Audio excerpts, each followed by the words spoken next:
আসসালামু আলাইকুম, কী অবস্থা? সবাই কেমন আছেন? আমি আজকে একটা ডিম দিয়ে কেকের রেসিপি শেয়ার করব। প্রথমে আমি শুকনো পাত্রে একটা ডিমের সাথে 1/4 কাপ পরিমাণে চিনি মিশিয়ে নিয়েছি।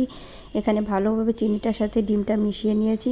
মিশিয়ে নেওয়ার পরে এখানে আমি 2 টেবিল চামচ পরিমাণে সয়াবিন তেল দিয়ে দিয়েছি। কেউ চাইলে বাটারও দিতে পারেন, আপনাদের যার যার ইচ্ছা। বাটার দিলে অবশ্য টেস্টটা একটু ভালো আসবে।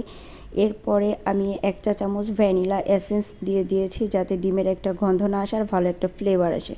এরপরে আমি দিয়ে দিয়েছি 1/3 কাপ পরিমাণে ময়দা আর 1 চা চামচ পরিমাণে বেকিং পাউডার, 1/4 চা চামচ বেকিং সোডা আর 1 টেবিল চামচ পরিমাণে গুঁড়া দুধ দিয়ে দিয়েছি। গুঁড়া দুধ দিয়ে আমি যে শুকনো উপকরণগুলো মিশিয়ে নিয়েছি।